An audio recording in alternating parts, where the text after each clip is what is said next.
He spoke scientifically in his secret fear.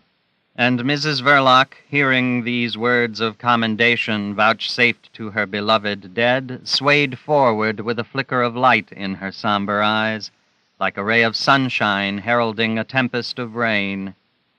"He was that indeed," she whispered softly with quivering lips. "You took a lot of notice of him, Tom. I loved you for it." "It's almost incredible the resemblance there was between you two," pursued Ossipon, giving a voice to his abiding dread, and trying to conceal his nervous, sickening impatience for the train to start. "Yes, he resembled you."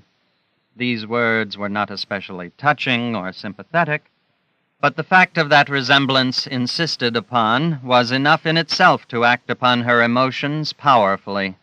With a little faint cry and throwing her arms out, Mrs. Verloc burst into tears at last. Ossipon entered the carriage, hastily closed the door, and looked out to see the time by the station clock. 8 minutes more. For the first 3 of these, Mrs. Verloc wept violently and helplessly, without pause or interruption. Then she recovered somewhat and sobbed gently in an abundant fall of tears. She tried to talk to her Savior, to the man who was the messenger of life. "Oh, Tom, how could I fear to die after he was taken away from me so cruelly? How could I? How could I be such a coward?" She lamented aloud her love of life, that life without grace or charm, and almost without decency, but of an exalted faithfulness of purpose, even unto murder. And as often happens in the lament of poor humanity, rich in suffering but indigent in words, the truth, the very cry of truth, was found in a worn and artificial shape picked up somewhere among the phrases of sham sentiment. "How could I be so afraid of death? Tom, I tried. But I'm afraid. I tried to do away with myself, and I couldn't. Am I hard? I suppose the cup of horrors was not full enough for such as me. Then when you came—" She paused. Then, in a gust of confidence and gratitude, "I will live all my days for you, Tom," she sobbed out. "Go over into the other corner of the carriage, away from the platform," said Ossipon solicitously. She let her Savior settle her comfortably, and he watched the coming on of another crisis of weeping, still more violent than the first. He watched the symptoms with a sort of medical air, as if counting seconds. He heard the guard's whistle at last. An involuntary contraction of the upper lip bared his teeth with all the aspect of savage resolution as he felt the train beginning to move. Mrs. Verloc heard and felt nothing, and Ossipon, her Savior, stood still. He felt the train roll quicker, rumbling heavily to the sound of the woman's loud sobs, and then, crossing the carriage in 2 long strides, he opened the door deliberately and leaped out. He had leaped out at the very end of the platform, and such was his determination in sticking to his desperate plan that he managed, by a sort of miracle performed almost in the air, to slam to the door of the carriage. Only then did he find himself rolling head over heels like a shot rabbit. He was bruised, shaken, pale as death, and out of breath when he got up. But he was calm and perfectly able to meet the excited crowd of railwaymen who had gathered round him in a moment. He explained, in gentle and convincing tones, that his wife had started at a moment's notice for Brittany to her dying mother, that of course she was greatly upset and he considerably concerned at her state, that he was trying to cheer her up and had absolutely failed to notice at first that the train was moving out. To the general exclamation, "Why didn't you go on to Southampton then, sir?" he objected the inexperience of a young sister-in-law left alone in the house with 3 small children, and her alarm at his absence, the telegraph offices being closed. He had acted on impulse. "But I don't think I'll ever try that again," he concluded, smiled all round, distributed some small change, and marched without a limp out of the station. Outside, Conrad Ossipon, flush of safe banknotes as never before in his life, refused the offer of a cab. "I can walk," he said with a little friendly laugh to the civil driver. He could walk. He walked. He crossed the bridge. Later on, the towers of the Abbey saw in their massive immobility the yellow bush of his hair passing under the lamps. The lights of Victoria saw him too, and Sloane Square, and the railings of the park, and Comrade Ossipon once more found himself on a bridge. The river, a sinister marvel of still shadows and flowing gleams mingling below in a black silence, arrested his attention. He stood looking over the parapet for a long time. The clock tower boomed a brazen blast above his drooping head. He looked up at the dial, 12:30 of a wild night in the Channel. And again Comrade Ossipon walked. His robust form was seen that night in distant parts of the enormous town, slumbering monstrously on a carpet of mud under a veil of raw mist. It was seen crossing the streets without life and sound, or diminishing in the interminable straight perspectives of shadowy houses bordering empty roadways lined by strings of gas lamps. He walked through squares, places, ovals, commons, through monotonous streets with unknown names where the dust of humanity settles inert and hopeless out of the stream of life. He walked.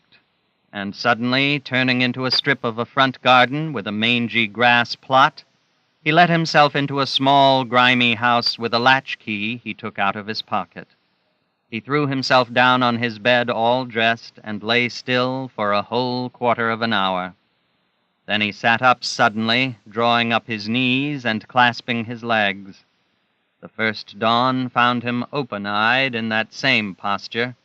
This man who could walk so long, so far, so aimlessly without showing a sign of fatigue, could also remain sitting still for hours without stirring a limb or an eyelid. But when the late sun sent its rays into the room, he unclasped his hands and fell back on the pillow.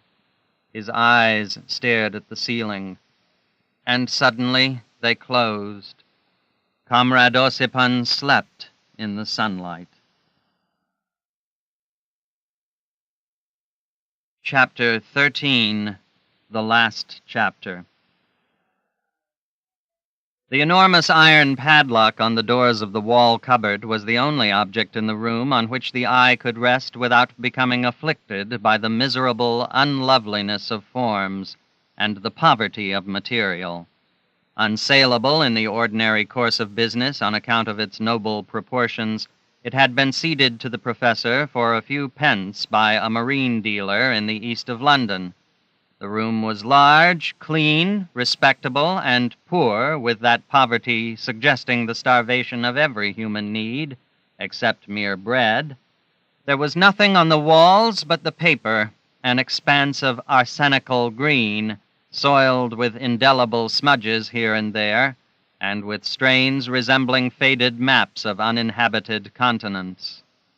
At a deal table near a window sat Comrade Ossipon, holding his head between his fists. The professor, dressed in his only suit of shoddy tweeds, but flapping to and fro on the bare boards a pair of incredibly dilapidated slippers, had thrust his hands deep into the overstrained pockets of his jacket.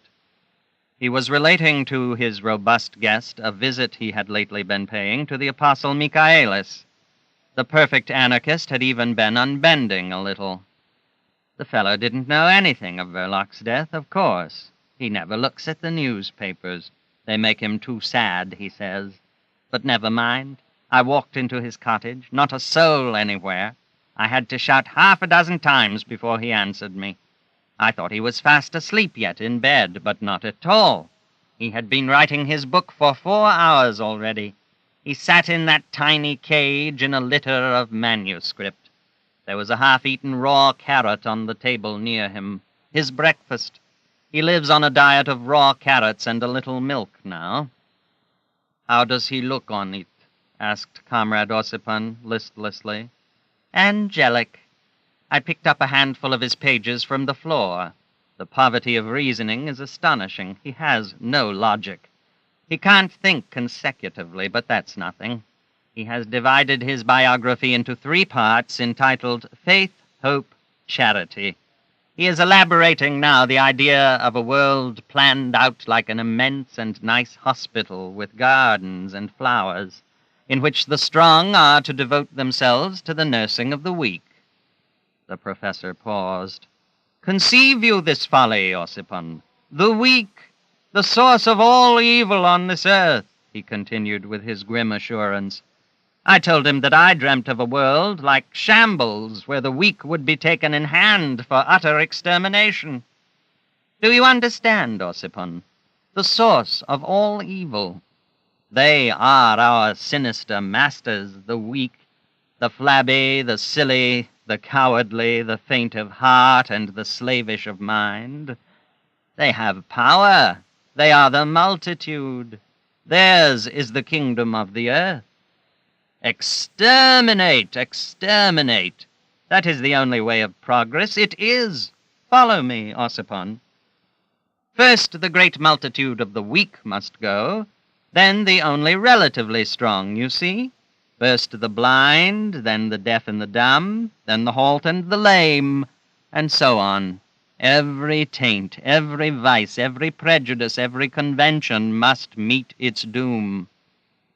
And what remains? Asked Ossipon in a stifled voice. I remain, if I am strong enough, asserted the sallow little professor, whose large ears, thin like membranes, and standing far out from the sides of his frail skull, took on suddenly a deep red tint.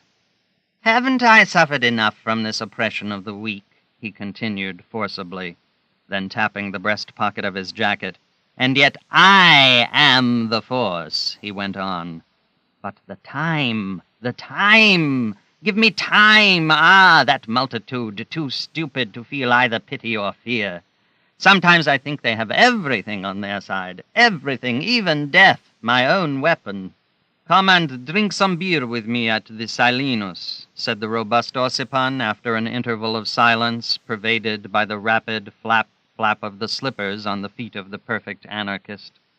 The latter accepted. He was jovial that day in his own peculiar way. He slapped Ossipon's shoulder. Beer, so be it. Let us drink and be merry, for we are strong, and tomorrow we die. He busied himself with putting on his boots, and talked meanwhile in his curt, resolute tones. What's the matter with you, Ossipon? You look glum and seek even my company. I hear that you are seen constantly in places where men utter foolish things over glasses of liquor. Why? Have you abandoned your collection of women? They are the weak who feed the strong, eh? He stamped one foot and picked up his other laced boot, heavy, thick-soled, unblacked, mended many times. He smiled to himself grimly. Tell me, Ossipon, terrible man, has ever one of your victims killed herself for you, or are your triumphs so far incomplete? For blood alone puts a seal on greatness. Blood, death, look at history. You be damned, said Ossipon without turning his head. Why?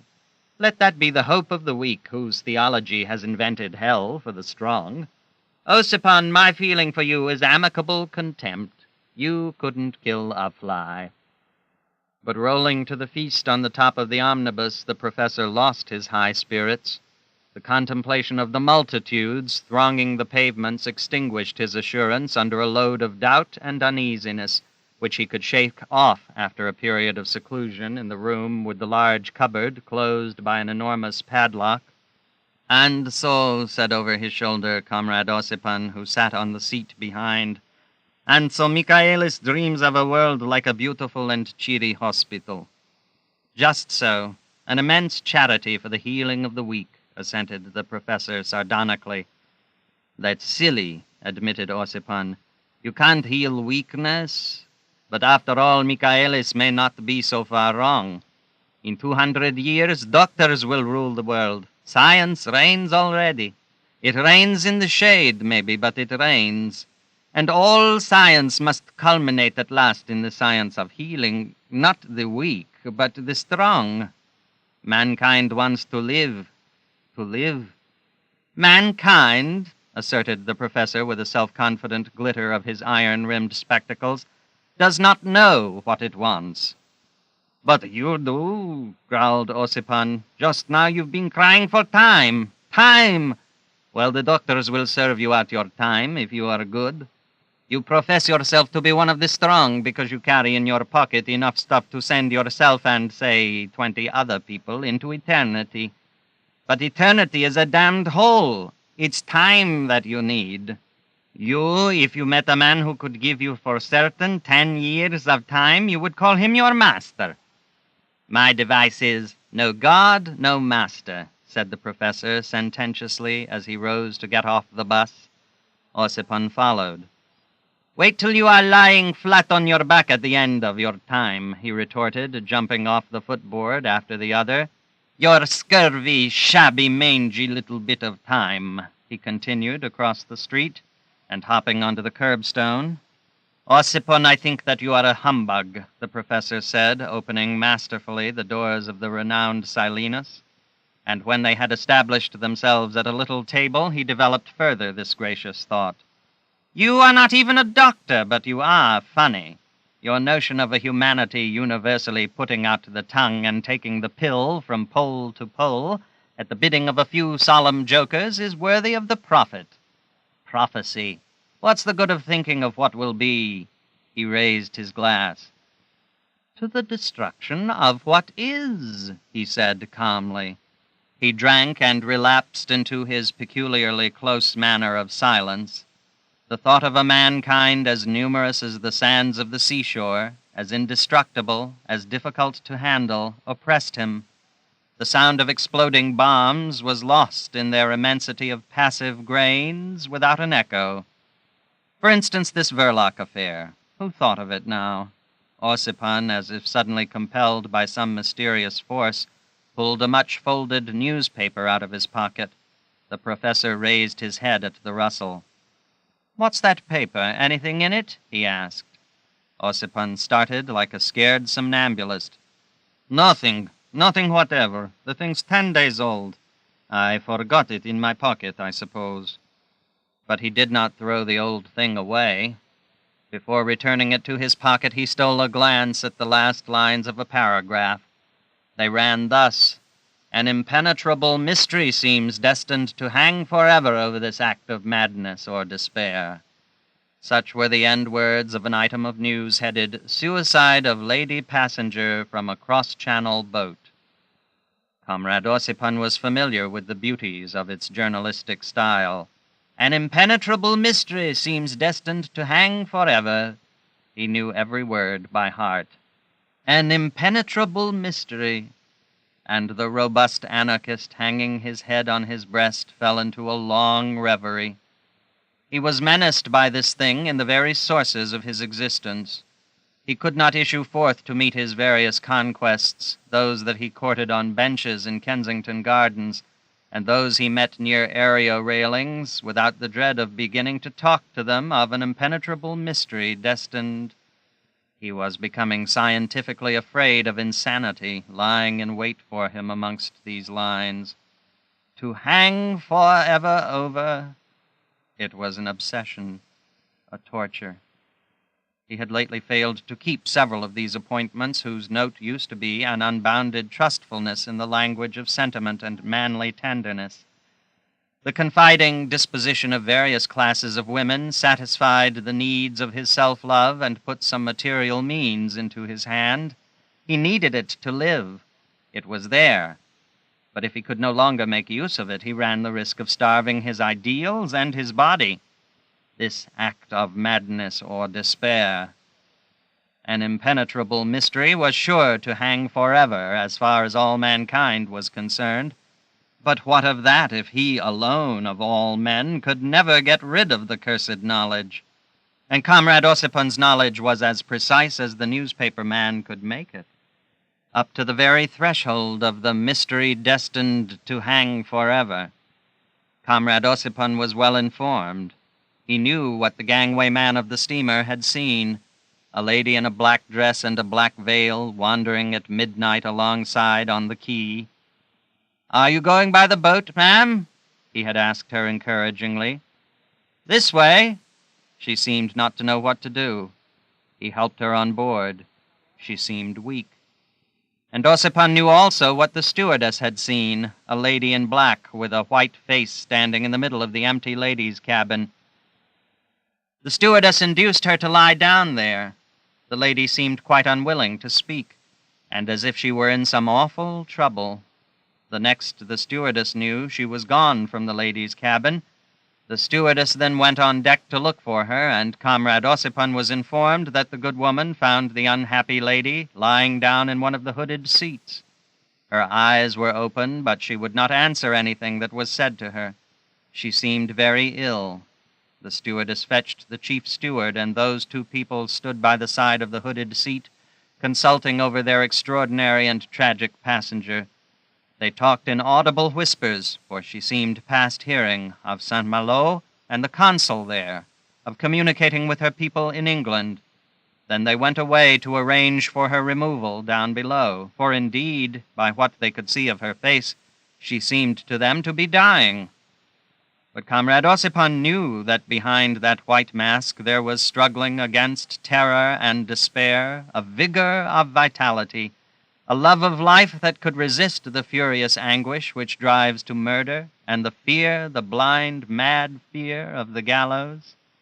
He knew, but the stewardess and the chief steward knew nothing, except that when they came back for her in less than 5 minutes, the lady in black was no longer in the hooded seat. She was nowhere. She was gone. It was then 5 o'clock in the morning, and it was no accident either. An hour afterwards, one of the steamer's hands found a wedding ring left lying on the seat. It had stuck to the wood in a bit of wet, and its glitter caught the man's eye.